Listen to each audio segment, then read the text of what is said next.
and welcome back to On Purpose and our annual episode with the one and only Radhi, Devlukia, Shetty. We do this every single year. The first ever episode on the podcast on the 14th of February 2019 was Radhi. We did our 1 year celebration with Radhi, and this is now our 2-year celebration with Radhi. The podcast is now officially 2 years old. Oh my gosh, that's amazing. But also I thought, number one, you'd keep my seat warm for me.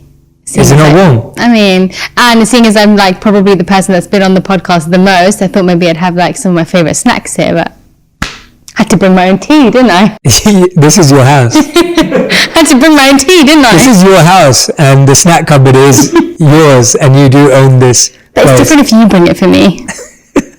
But I'm so excited to be here.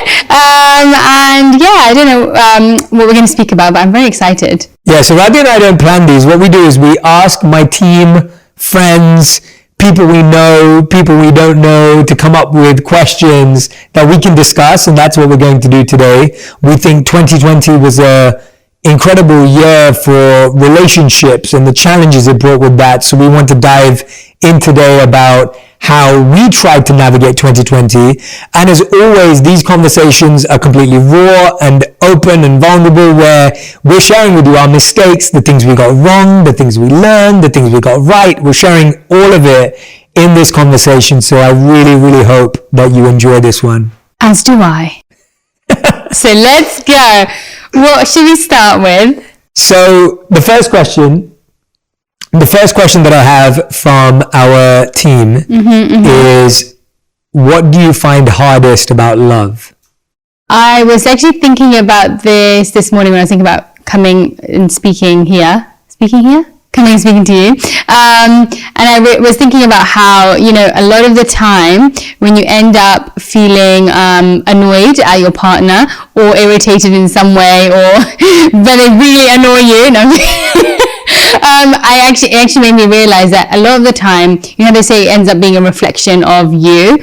And I think a lot of, when I think about what ends up, like when we have our like petty arguments or whatever it is, I feel like it's actually because it hits at a sore point of me realizing that it's my, whatever we're arguing about, how I'm reacting, it's my weakness. And a lot of the time that's stubbornness. And so I feel like whenever I think that's quite a difficult thing when it comes to relationships or love, is that the other person, because you spend so much time with them, and because you know, they know you better than anybody else, that they end up being a reflection of actually you. So every time you end up having interactions with them that aren't that great, actually a lot of the time you can sit there and be like, maybe that had a lot more to do with me, how I reacted, rather than that other person. But sometimes it's them too. That's a really good answer. That's a really good answer. I think that's such a good point. I think what I'm saying is, I would second that. And to give another answer, to give a different answer, I also feel the hardest thing in a relationship is you're always projecting your strengths onto the other person's weaknesses. So you want the other person to be more like you, but when you really think about it, you don't. Like you love the other person for not being like you. But when you say things like, I'll give an example, that I'm super organized, disciplined, live by the schedule, on time. So am I. And at times in our relationship, I've wanted you to become like that and do things like me. And when I've really sat with that and really thought with that, I realized actually I don't want you to be like me, because I love you for not being me. And the things that you bring to this relationship, whether it's spontaneity, whether it's being fresh, whether it's being always alive, like that's the strength. And I think what we do in relationships is we dampen our partner's strengths instead of amplifying them. And what that does is it makes your partner feel like they have to do something different or be something different. But actually, if you amplify their strengths, which is the part you love anyway, you're going to have a much more fulfilling and exciting relationship. So I think that I find that hard, because I think we all live in our heads. Yeah, it's so true. And we think the way we think is the right way. I'm like, hey, what do you want to do tomorrow? And you're like, well, I kind of have a 9 to 5, like 6 schedule ready to go for the next like 6 months. And I'm like, oh, so you don't want to go shopping with me, or you don't want to go to like get some plants? And yeah, no, I agree. And I feel like it's But I also think from that, you know, it also helps, even if you're not doing, even if you feel like it's a negative thing, to notice that and to try and correct it. In the same way, I think it can also help the other person tying up on that area of their life too. Like, okay, cool, you may be super organized and I may be not very organized at all, but at the same time we can find like a good middle ground when we're together, where it's like, okay, you know that I like being spontaneous, so maybe randomly you'll be like, okay, cool, like, what you do, you're like, oh, you know what, I'll just cancel my meeting, or else I won't do this, and let's just go do this. And for me, I'm like, oh, okay, and I know that I try to be a little bit more organized, where I'm like, oh, okay, I need to make sure I do this today, I need to make sure I give you this today, like whatever it is, like trying to make that better as well, because even though it's a strength in some ways, every strength ends up being a weakness in some way too. So I think it helps, you know, kind of balance it out as well, and help the other person notice when they need to probably change a little bit. Absolutely. Okay, second question is, how did your relationship change in 2020? How did it change? I kind of feel like this felt like our first year of marriage, because we we have not spent this much time together in a whole entire relationship. And so I kind of feel like, for me, it felt like we were on a honeymoon type feel, where we just got married and we were learning so much more about each other, but then we ended up just really understanding one another and settling into each other a lot better than we probably even have for the past, how many years have we been married? Like 3 years? 4 years? We've nearly been married 5 years. Nearly 5 years, but it feels like 1 year. But yeah, no, I think it really made us, it really helped us understand each other better. It helped us get into a rhythm together, which I don't feel like we ever really had a rhythm together. And so I think it's actually changed I can't think of any ways that it's changed in a negative way. I really think that it's improved our relationship through figuring a lot of stuff out, but it's definitely got to a point now where I'm like, oh wow, that whole year was definitely a good jump or a good step up for us. Yeah, I'd have to say one of my favorite things was, it was the first year where we started doing a lot of physical activity together, because we always go on like travel together or something like that, but it was the first year we started actually working out and exercising together. Yeah. So we used to go on hikes up Griffiths Park, and then Runyon, and then we'd go on walks, and just so many opportunities to be in nature together, because we weren't going to the gym.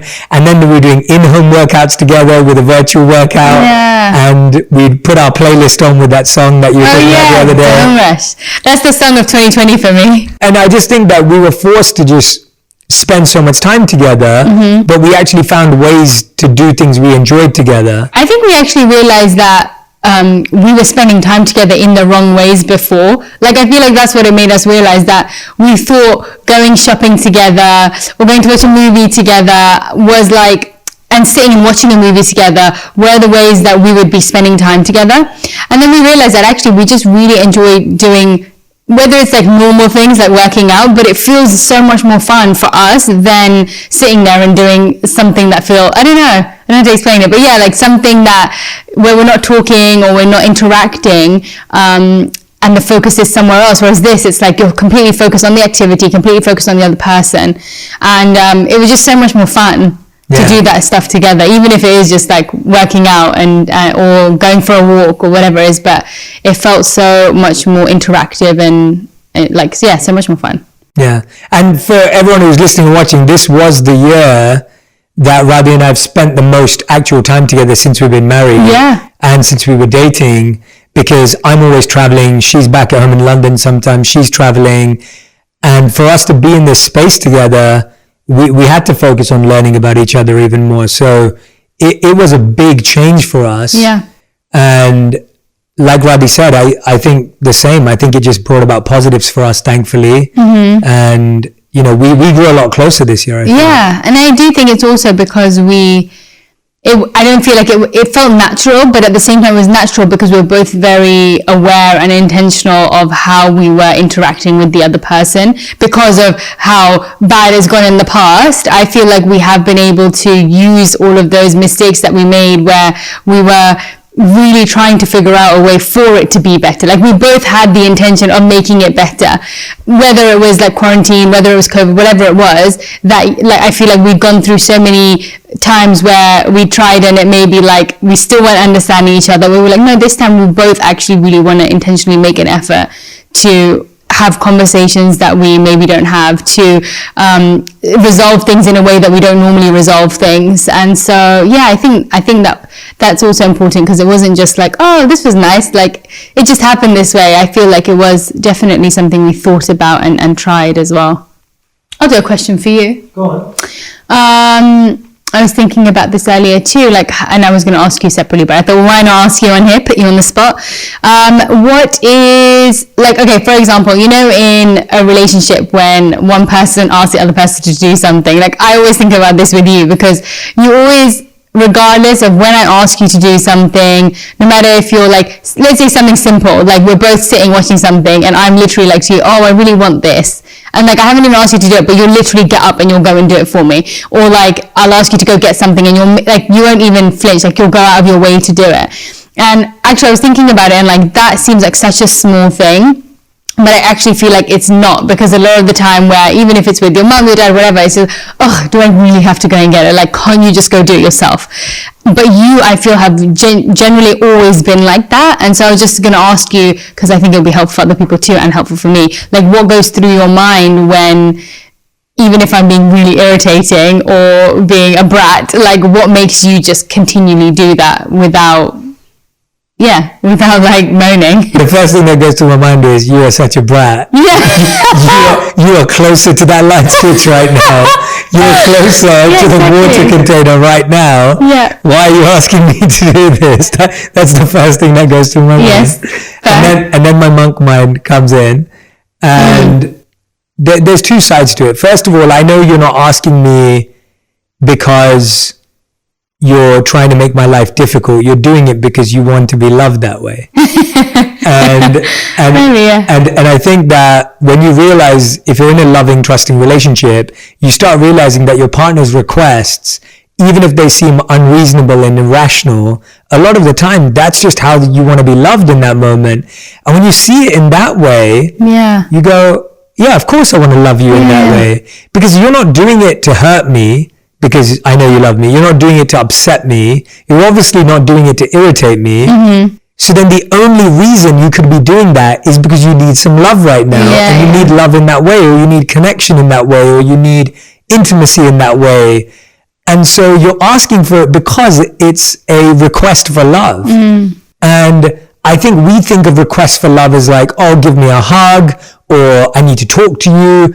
We think of those things, but actually it's the day-to-day moments in the small things where someone's saying, please love me, please see me, please show up for me. Please bring me a snack. Please bring me a snack. and I think we mistake that language because we think, oh, that person's being so irritable. So demanding. So demanding. And maybe they are. And that's something that you have to check for yourself. Sure. So if you are that person, Radhi, then you have to check for yourself whether it is demanding and stubborn or whether it is a request for love. Yeah. For yourself. But I've made it in my mind that I believe you love me. And so if I believe you love me, then I should believe that this is you asking for love. And so, but if I didn't believe you loved me and I was insecure about that, then it would be really annoying. Yeah. And so it doesn't mean that I don't have that thought. It doesn't mean that I don't get internally frustrated with you for a second. And then straight after that, this kicks in and that walks me through it. And I think when people sometimes say to me like, oh, well, haven't you got it all figured out? I'm like, no, the first thought is never the thought that has it all figured out. The first thought is always, oh gosh, whatever. Yeah. It's the second thought. It's taking that time to have that second thought rather than reacting to the first. Yeah. So that's the answer to that question. That's great. Thank you. I've always wondered that. I have actually. So this question came in from our team. It says, tell me about a time where you think we've made a compromise and how did it work out? I'm going to go first. I know the first thing you're going to say is, I don't believe in compromises in relationships. You know me so well.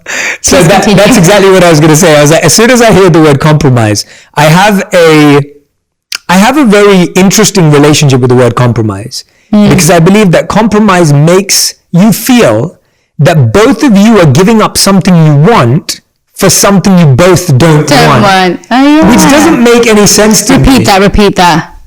Rewind. That's a good point. Go on. Have a Jay Shetty moment. So I have a really interesting relationship with the word compromise because I don't understand what compromise means is that you're both giving up something you both want for something both of you don't want. That's what a compromise is. So it feels like one person is getting what they want and the other person is not getting what they want. That's what a compromise is. Mm-hmm. Whereas what I have tried to live by in our relationship is I want you to get what you want and I want to get what I want. Mm-hmm. Now, if that doesn't mesh all the time or if that doesn't connect all the time, then the only thing that's being compromised is this false view that we should always feel the same way about everything. Mm-hmm. And I think that actually makes space for resentment. It makes space for bitterness. It's almost like, think about this, everyone who's listening and watching, think about this for a moment. Imagine I gave up what I wanted to do all the time to be where Radhi wanted me to be. Mm-hmm. I'm going to be feeling upset. I'm going to be thinking I should be doing this or I could be doing this. Mm-hmm. And then you develop bitterness towards the other person and you can't even respect and appreciate them. And if you were always dragged to what I'm doing, you may be thinking, well, I could be doing this or I could be doing that. Mm-hmm. And what ends up happening is I feel like you actually move closer away by forcing yourself together. Wait, say that again. You actually end up moving further away. You actually end up moving further away by forcing yourself to be together, when actually you could move closer together by allowing yourselves to have that space. I agree. So that's my relationship with the word compromise. We've both been very happy for the other person to live freely, to do what they want to do, and without pressure of being like, okay, cool, it's my friend's birthday, for example. And if you're not that interested in coming, or I'm not that interested in coming with you, it's not like, oh my gosh, but you have to come. Like, we're a couple, we can't go places without one another. Like, we're just like, okay, cool. Like, you don't need to go. And we understand that too. It's like, yeah, it's going to be boring for you. Like, you don't need to come with me. And we're very good at making it quite clear if something is important to us, whether it's family stuff, whether it's whatever. Say, okay, cool, you don't need to come to this family thing, but I would really appreciate it if you could make some time and come here. And so I think it's also that where it doesn't feel like a compromise if one, you know, that it's the same thing as what you were saying about the bringing me water or snacks. It's like, you know that the person loves you, and so if you make it explicitly clear what's valuable to you and they still don't feel, and you still don't feel heard by them, then that's one thing. But like, if I know that you love me and you know what's important to me, I feel like you always know when you need to show up. And if, for example, you haven't, and I may not have communicated it to you, if I tell you afterwards, it's always like, oh, I'm so sorry, I had no idea that's how you felt. And so, yeah, I think it's important, one, like, letting the other person know what is of value to you and whether it's actually that important. Not being like, oh, come with me, and the person says no, and then you're like, oh, okay, fine. Like, it doesn't have to be like that. It can be oh, but please, I like, this is really important to me. So it's communicating and letting you know about that, and also, yeah, understanding that the other person loves you, and that if they are saying no, it's not because they're trying to hurt you, it's because they maybe genuinely have something that's more important to go to or to do. Yeah, and I think you're right that's a really good point, because you expect the other person to read your mind and to know why it should be important to you. And you often have that thought, like, you should know this is important to me. But the truth is that in every relationship, like, no one knows until you explain to them. And I think in our love relationships, in our romantic, even in our friendships, we just expect everyone to fully know what we value. Yeah, it's like even with family, for example, just if someone is really close to their family, you expect in your mind that they realize that that's an important thing. But if, for example, that person is not that close to their family, in their mind, it's like, oh, it's my uncle's birthday. Come to my uncle's birthday, and you're like, I won't even go to my own, not you, but generally someone else might be like, oh, I won't even go to my own uncle's birthday because I'm not that close to them. So I think it's like, you are expecting the other person to live how you live and how you have your relationships or how you value things. And it's an unfair expectation because people have been through so many different things in life. Awesome. All right, next question on the list. Next up. is we both have such hectic schedules in life and lots of work going on all our commitments. How do we find time to spend time alone and time with each other? I get asked that a lot, actually. I have so many. Really? So my family members was like, but does he have time to spend with you? Like, do you guys have time? Like, I was speaking to one of my family friends the other day, and she was just like, are you sure you guys spend time with each other? And I was like, yeah, we spend a lot of time together, but I can understand why people may think that. But yeah, you know what, I don't feel like we've ever really felt, I feel like even if we've had the moments where we've had like months apart, we do make an effort that when we are together, especially recently within the past year or 2 years, would you say? You say 2 years? We've started doing a thing where we make sure that we have at least a weekend that we spend solid together. And sometimes that's more time that you spend together, even if you were seeing someone every single day for like a month, because it's condensed time, it's intentional.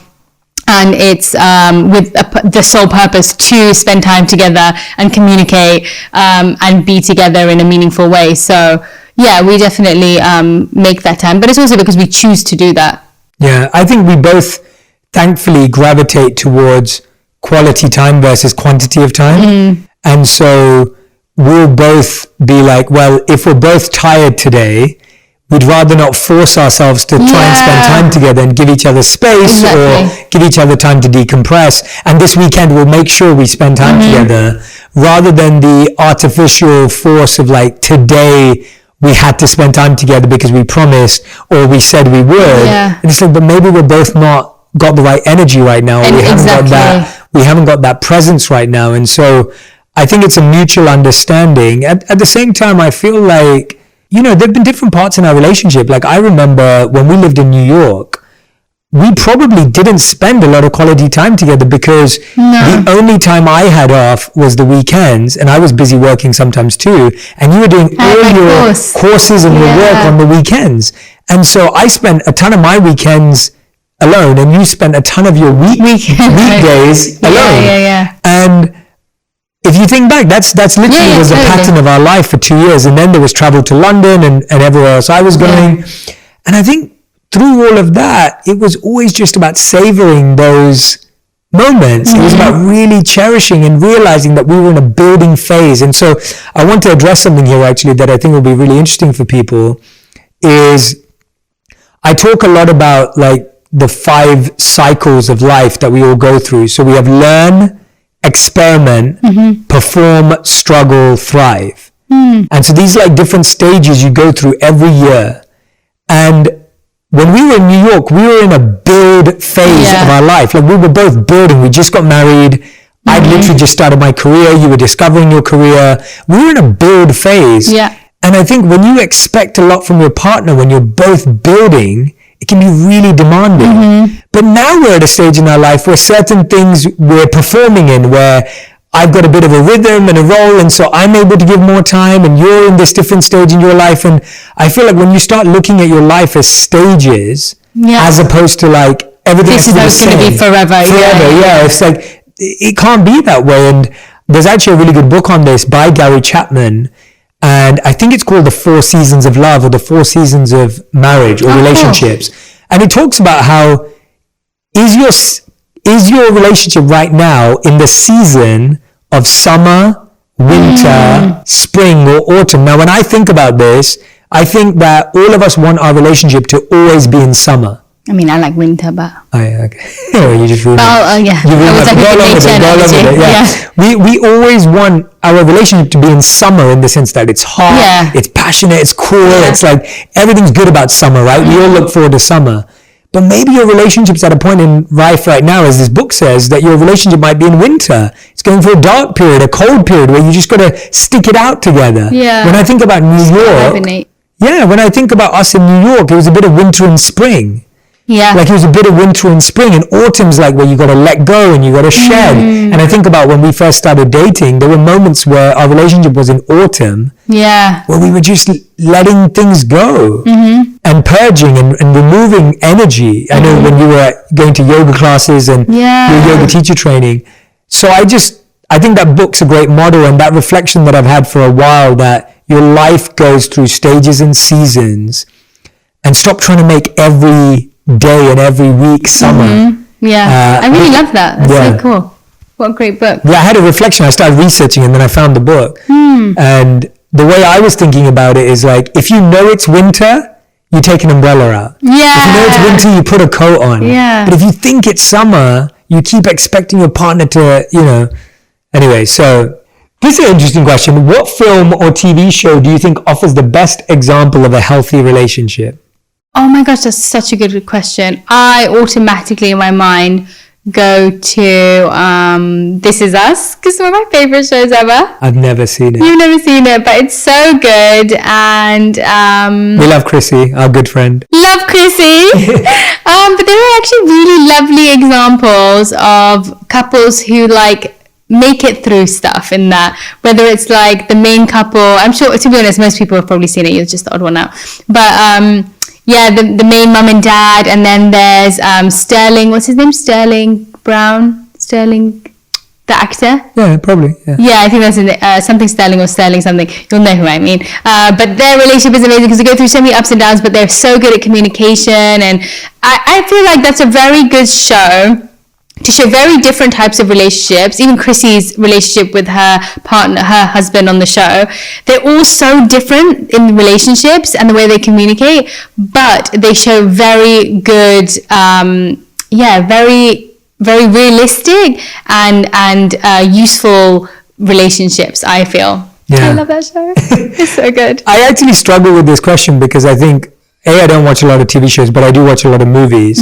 And I think growing up, I had a really unhealthy view of love because of movies. It's so true. So I grew up watching Bollywood movies a lot, and I remember thinking that that's what love had to look like. Yeah, like a flower comes up in the middle when two people are about to kiss. That's what they do in Bollywood. Or like you're all like dancing around, and like there's all this like in a field. There's all this puppies. And like music's playing when you fall in love with someone. And I'm running towards you in slow motion, and my head naturally falls like this, and you're coming towards me, and then it cuts because they don't show anything else in Bollywood films back in the day. And so that's what I grew up with unhealthy projections of love. Yeah. And the thing that comes to mind when I am thinking about this, apart from the Last Dance Michael Jordan documentary, which doesn't show marriage but shows like love in a team and camaraderie and collaboration, I'll try and find a bit more of I actually think The Happy Place, The Good Place. Sorry, The Good Place. I always call it The Happy Place. Kristen Bell's character, Eleanor, and her relationship with Shetty, like the way it shows relationship dynamics is really interesting about like what is a good relationship, what is support, what is friendship. Like I think it answers a lot of deeper questions. Yeah, that is such a good show. It's such a great show. I'm enjoying it so much, and we came to it late, but we're loving it. Yeah. And I just think it has so many good messages, so I'd have to go with that. Okay, cool. This Is Us and Happy Place. Yeah. No, was it? The Good Place. The Good Place, yeah. I call it The Happy Place all the time as well. And I'm going back to what the shows I grew up on. I grew up on The OC and Desperate Housewives. Both not good examples of relationship ideas. And Friends you grew up on, which again, I wouldn't say it's like the best relationship stuff. It's just comedy but I agree with movies.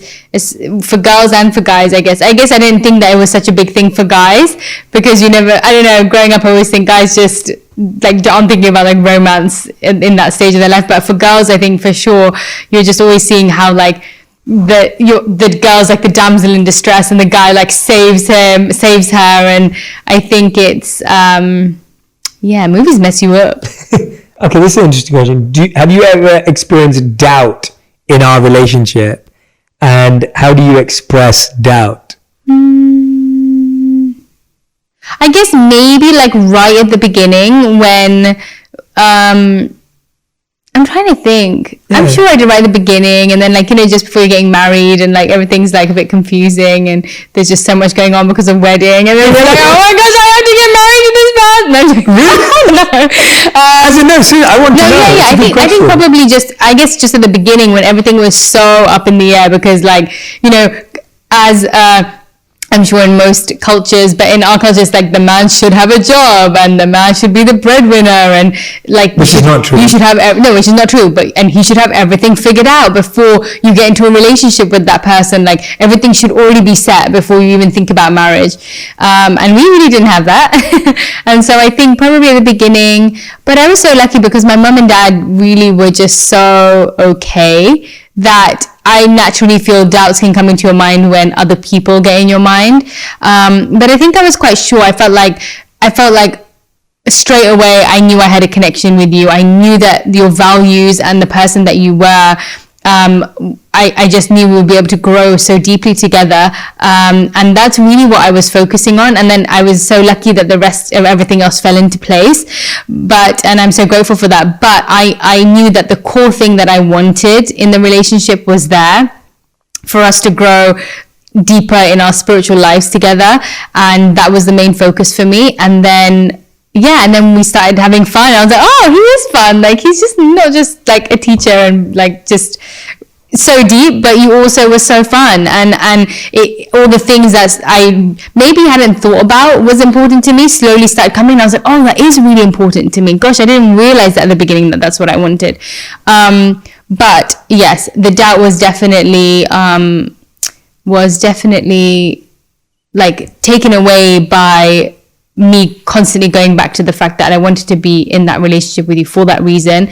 And that's a good honest answer. Yeah, I think my only doubt was always, and it's funny because it's so hard to express this, because I remember it was really funny when your family had mentioned this to you, and it was like, are you sure he's not going to run back and be a monk? Yeah. Right? And run back to the monastery. And it's so interesting because my only doubt in our relationship previously, not anymore, had ever been that should I have been alone? Yeah. So my doubt was never like you or another person or if you were the right person. Yeah. It's always been, it's either you or me being alone.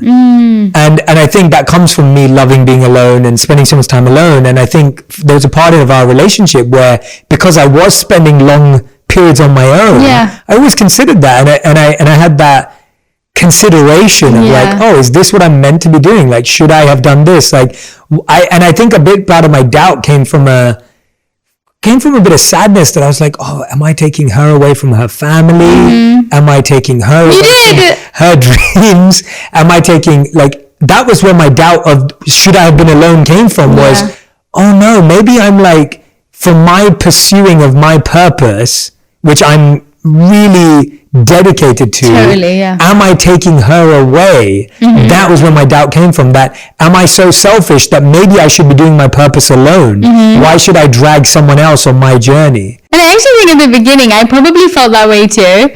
Like I probably, when we went to New York, it definitely felt like compromising, because I felt like the only thing I really had at that time in my life that I truly valued and felt I was very concrete in was my family, and that's what my whole life revolved around. And so I guess at the beginning, because I hadn't matured in my thoughts of what this relationship was, I did feel like that. And I remember there used to be times where I was like, well, I can't remember, but I'm sure that there were moments where in my mind I felt like, well, we have to go back for my family to do this because you've taken me away anyway. Like, you've taken me to New York, and so now we have to do this because I want to do this, or we have to, like, you need to do this for me because we've done this for you.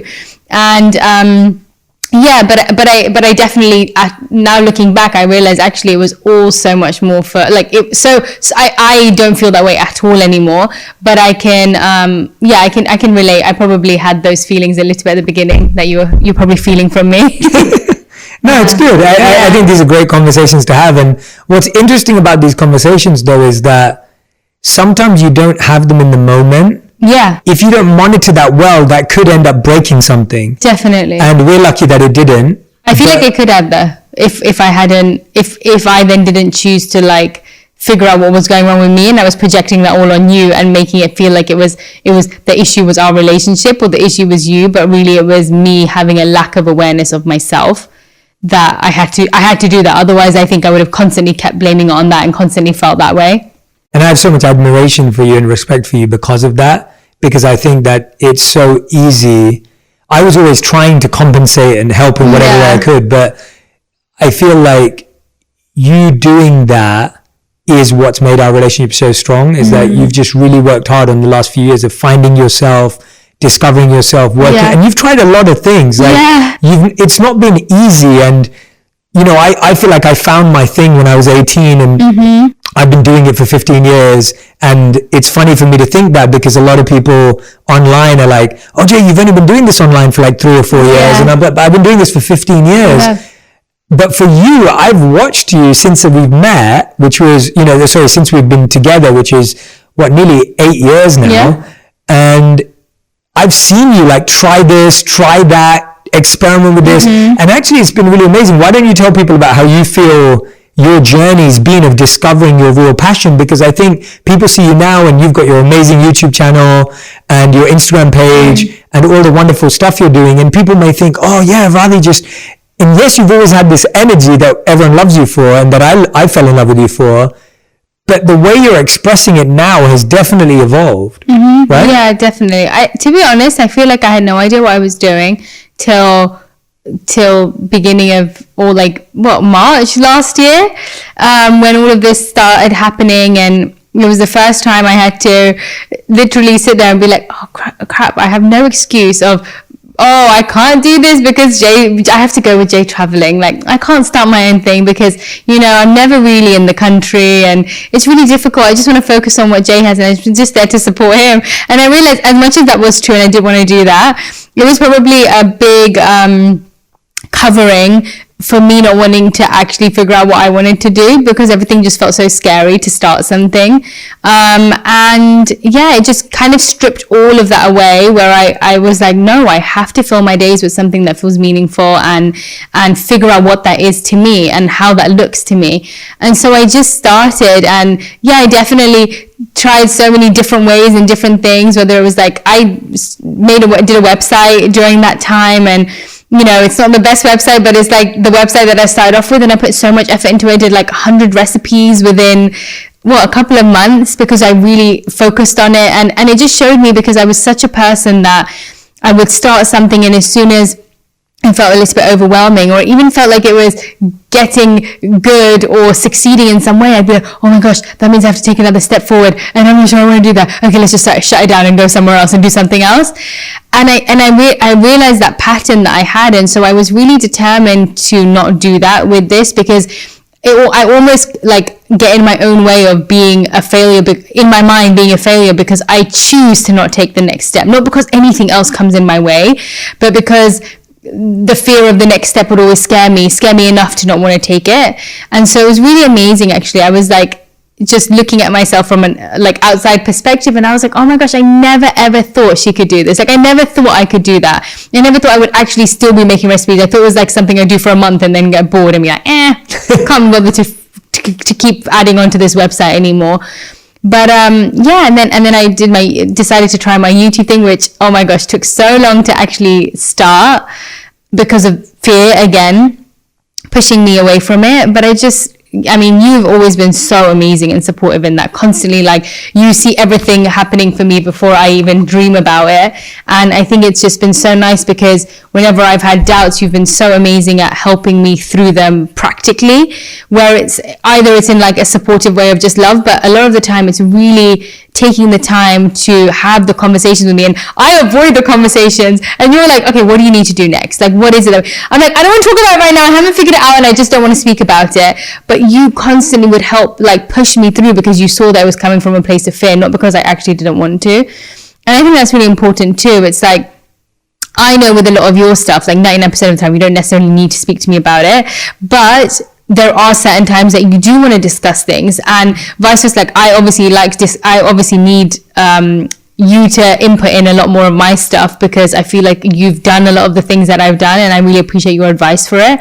But I think there is so much of the support being in so many different ways throughout the times that I needed it. And yeah, to be honest, I don't know how I got here, but I'm really happy that I did it. I'm so happy, because I never expected myself to be able to do that, ever. And I just genuinely feel for everybody else that's listening to this, that I was like, that's where my spontaneity that can be a strength and ended up being something that was such a weakness for me in the areas where I wanted to commit to something.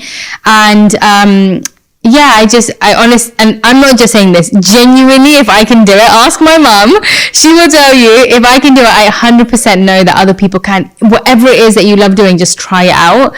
And if I can do it, oh my gosh, you all can definitely do it. Yeah. But enough about me. What I genuinely love about the way you're doing it, though, is that even though you have become more organized and disciplined and focused to figure this out, you haven't lost who you are. Yeah. And I think that's the hardest part. And I love seeing that in you. Like, each and every video, the amount of effort you put in.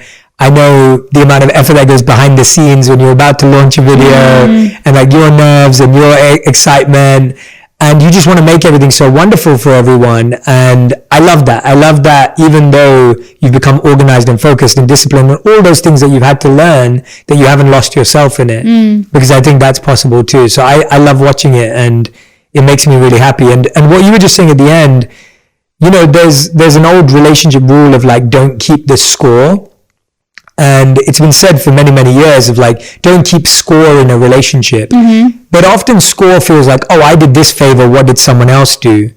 And what I realized is that score should not be kept energetically. And so what I mean by that is, I really feel that you carry the relationship sometimes emotionally.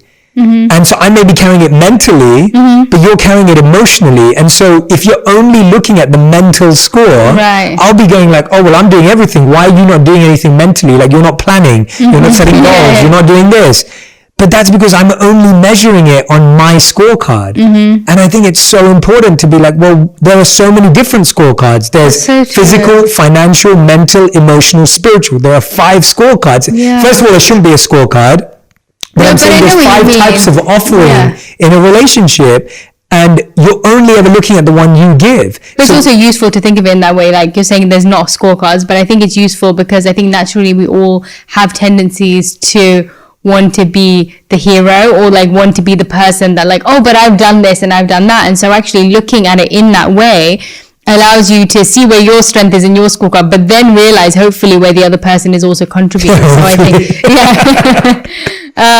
but yeah, that's really a good way of putting it. I've never thought of it in that way. Yeah, no, I've thought about that so many times. I think whenever I've been in that position of like, oh, I'm doing so much for this relationship, and I do, there are times when I feel like that. I'm like, oh, I'm doing this, and then you just stop and you're like, that's just stupid, because there are so many levels you carry the relationship on. Totally. And I encourage everyone to do that with their partner, is just really look at like, where are you carrying the relationship and where are they carrying the relationship? And I promise you that someone in your relationship is carrying something. And if they're not carrying anything, then sure, that's not a great relationship. But I think there are so many relationships where we miss what someone's doing. I think that really stops you from, and actually I didn't think of it in that way, but whenever I do think about when I'm irritated at something, or when I feel that way, thinking about it in your way, and sometimes I have thought about it in that way, it makes you really not be selfish. Like, it makes you, a lot of the times, if you feel that way, you can end up stopping yourself from continuing to do that, or continuing to be the person carrying this section. But I think when you think of it as these other 4 areas that other person may be helping in or carrying, it stops you from limiting yourself in what you can give, and realizing that actually I could be giving everything in this category, and that's okay, because he's giving everything in this category and I don't want that category, so I'm good for him to handle that. And so, yeah, I think like that just reminds me of all the stuff I always get, like even when I put up cooking stuff, or I'll get DMs just being like, you know, does Jay ever cook for you? Does Jay do this for you? And I'm like, no. And it doesn't irritate me at all, because I don't like doing finance stuff. Like, it may be such a cliche of like how, you know, I like being in the kitchen, but it's out of choice. Like, I love being in the kitchen. It's not because you're a woman. It's not because I'm a woman. That's what I mean. Passion as yeah. And like sometimes when sometimes remember when like some days I'll be like, you'll be like, oh, someone's come to our house, and you're like, yeah, this is her work area, and some people don't even know what I'm doing, and I'm like, and we both laugh about it. I always show people my office, which is where we are now. And then when we go to the kitchen, I always say, and this is Radhi's office, and I don't mean it in a condescending or sexist way at all. It's actually her office. Yeah. Like that's where you experiment 100%. And that's where you create recipes and But yeah, I just think it's really important that, because I do still always get people, but like, doesn't it annoy you that he doesn't cook? Doesn't it annoy you that he doesn't even want to try or make you a meal? And I'm like, no, because I really don't want to learn about this that he does and he manages. And I think it's so important, because you can get so wrapped up in what other people do for each other in relationships. And what other people are carrying for each other in relationships, and you see this one aspect of it and you're like, oh well, why doesn't he carry that for me, and why doesn't she carry that for me or do that for me? And I think it's so important, because it can really stop you from giving as much as you should be or want to be giving in a relationship, because you're putting up your own barriers and telling yourself that you shouldn't because he's not giving enough. Exactly. All right, couple more questions. Go on then. This is a good one. When are you most scared to be vulnerable with your partner? When are you most scared to be vulnerable? Like, when are you scared of like being really honest and open? I'm thinking. Go on. Sometimes when, like if like you've already given me advice on something, and then like I'm kind of asking for like again, and I'm like really confused about something again, and you're really nice about it, but sometimes I feel like it's, when I know you're going to tell me something that I don't necessarily want to hear because you've already told me before, and I don't necessarily want you to give me the answer because I know you're right. That makes me really annoyed. So sometimes I don't feel like being vulnerable about how I'm feeling, because I know the answer you're going to give and that I don't want to hear it. So what do I need to be to help you be more vulnerable? No, I think it's more me. No, seriously. No, I think it's very much so just me. I think it's me just wanting to be stubborn and not wanting you to be right. That's like a recurring theme in this podcast right now. I'm not stubborn. I'm not allowed to say it. That's the thing. That's the rule I've learned. I'm not allowed to say Radhi's reflect. That's when I feel most vulnerable. It's like I'm not allowed to repeat something she said that makes me look good. I'm like, I should really tidy up after myself or whatever. He's like, we should have. You're not allowed to tell me that I should tidy up. I'll tell myself if I'm going to tidy up after myself. Okay. I feel most. I'm trying to think. I think the time I feel most vulnerable is like when I've spent a lot of money on something. I feel like that's it, but I'm trying to think of it like. Like when you tell me not to. Make sure you just park properly and don't ruin the rims. I'm like, if I want to ruin the rims, I'll ruin the rims, okay? No, but I don't feel vulnerable. I say that to you. I'm trying to think of something. When am I scared of being vulnerable with you? When am I scared of being vulnerable with you? Wait, I don't understand the money thing. No, like if I've just bought like a really expensive suit or something. You don't want to tell me? Exactly, yeah. It's like if I've just bought an expensive suit for like an award ceremony. Because he knows he's got a Gucci wife. Yeah, so I get scared of being like, this how much a suit costs because I'm wearing it. And what do I always say? I'm like, that's okay, it's for your work. Yeah. Every time. No, you're always nice about it. In my mind, I'm like, it's for your work, it's fine. No, you're nice about it. I think it's a silly thing just because of upbringing and raising and stuff. It's not you at all. You never stop me. And then I'm trying to think of something more deep, because that was a fun one. I'm just with your health, like sometimes with health stuff. Yes. You know why? Because sometimes, like, because I'm cooking for him, I take things quite personally, and so sometimes but you try so hard. No, I know, like but as in that's not. But I feel like sometimes from you, I feel you get a little bit worried about saying if something has upset your stomach or if something hasn't made you feel right, whenever you have been ups and downs with your health, or whenever I've given you something and I've suggested something and it hasn't worked. And I'm like, but why hasn't it worked? Like, I just don't understand. And I think it makes you vulnerable and I get quite defensive. No, I don't think so. But you're trying to, like, I don't think you get defensive. I think you try really hard. And so it's hard for you because you're trying to figure out so many ways to support me or help me. Yeah. And you don't want it to go wrong. And this is what it always comes back down to. It's like, when you trust the person loves you, you know that someone even being defensive is out of love. Yeah, well, I am defensive though about it, to be honest. No, but I think that comes from the fact that you're trying so hard. Yeah, maybe because I'm just like, what? And it's hard when you're not in control of something and you're trying to be in control of it. But yeah, I feel like that's when I know is you are a little bit scared to be vulnerable because you want to tell me, but you also don't want to upset me or like. That's a good answer. Yeah. Yeah, that's a good answer. I never want you to feel like you're trying really hard and it's not working on something because I don't think that's fair because it's not necessarily your responsibility. Or like when you want to play PlayStation and you pretend like it's like a work meeting with your partner, and Never really, say that's a work and meeting. really you just want to play PlayStation together, but you're like, it's for work, and I'm like, yeah, it's just because you want to play. Okay, another one. You're giving way too many. Well,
Okay, so we're on to the final two segments, which is fill in the blank and final five. Fill in the blank and final five. Yeah, so fill in the blank is you fill in the blank at the end of the sentence. So we're both going to say it, all right? Yeah. Okay, are you ready?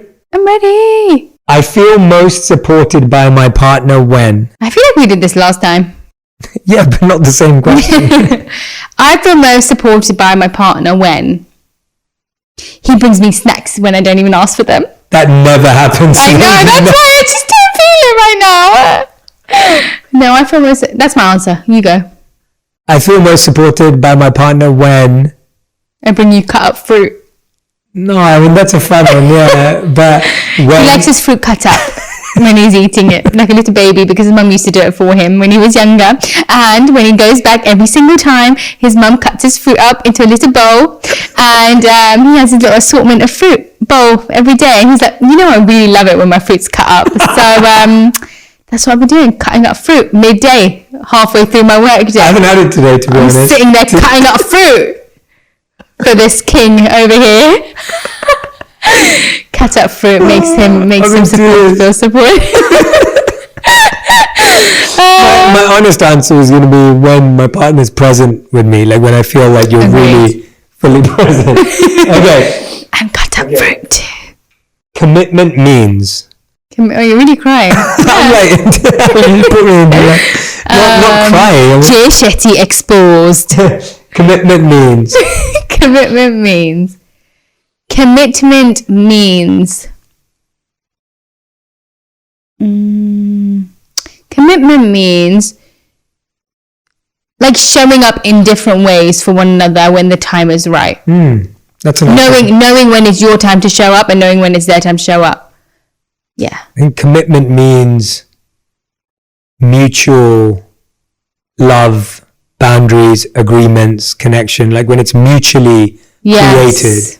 Like you create a plan together, you create boundaries together, you create expectations together. That's what commitment means. And then you honor those. Totally. Conflict can bring. Conflict can bring. Well, let's just say I box, so conflict can bring. Oh, God. I'm joking, I don't do that to him. Conflict can bring... deeper love. I was going to say something like that. No, you weren't. I was. No, you weren't. You chose boxing. Conflict can bring boxing. Conflict can bring really good like makeup meals. Like whenever we make up, we can be like, oh, let's go get some like Cocobella creamery ice cream. Is that really what happened? That's why we haven't had it for so long, because we haven't had to make up. We haven't really had many fights lately. Let's pick one now. So then we can have Cocobella. Final five. So these are one word or one sentence answers. Yeah, stop giving such long answers. Okay. What's one thing you recently discovered about yourself that surprised you? That I can commit to things and just maintain it. I always knew this, but I guess I forgot it. I love exercising with sport. I just need to play more sport and just stop forcing myself. So that. Lovely. Okay. What about our relationship makes you feel powerful? They were both on the same page, like a lot of the time. I'm like, oh, I like this. And you're like, oh, me too. I'm like, oh, okay. Like even if small or big things, like we are very much so on the same page. And even if we're not, we're both kind of okay with coming to an agreement that we both like. That's mine. Cool. My answer is you always trust me when the chips are down. What was the question again? Like what in our relationship makes you feel powerful? Yeah, got you. So for me, I what makes me feel powerful is when we're all in. You trust me even when things.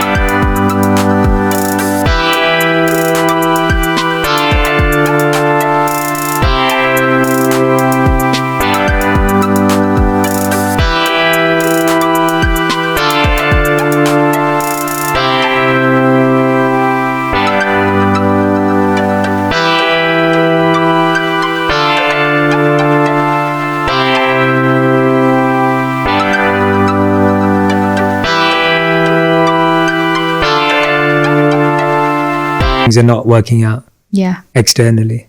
I that makes me feel really confident and strong. I'm glad. Okay. Just don't use my chips. Use your own. What do you think our relationship will be like by our 50th anniversary? Oh Lord. I didn't choose these.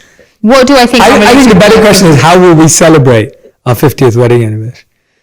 My mind was that with my family, with our family, we'd have a really nice 50th celebration with the whole family all together on holiday somewhere.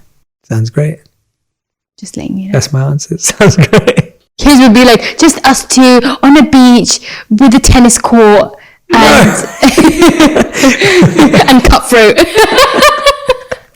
I haven't had it today. Next. All right, 2 last questions.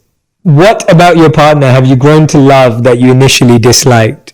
I can't think of anything. Good. You go first. No, I can't think of many things I dislike. I'm just trying to think of what I now like about you. I think it was I've just realized that, I think it was what I said earlier, like your lack of organization or whatever. Like initially that really irked me, and then now I'm just like, but that's what lets you be spontaneous. Like that's what lets your ever freshness come out. And if you became all of that thing, then you can't, not saying that you can't be organized, like you are organized now and you have become, but I mean, if you became an organizational rigid beast, then you lose that. Yeah. You lose part of that. So I think mine for you is probably just like your general way of thinking was not something that I was used to. That's true. That's a good one. That's a really good one. Whether it was the quality versus quantity amount of time, because I was not used to that. Whether it was, your just general way of thinking, where I used to be like, oh, well, maybe I don't want to do that. But then I realized actually is a really good way of thinking. And even though it used to like scare me to think like that, because I felt like I was getting rid of a lot of my old like habits and ways of thinking. Now I've actually become quite fond of it. Okay. Next. I love that. Okay, 5th and final question of the whole interview. What's the funniest thing that's happened to both of you?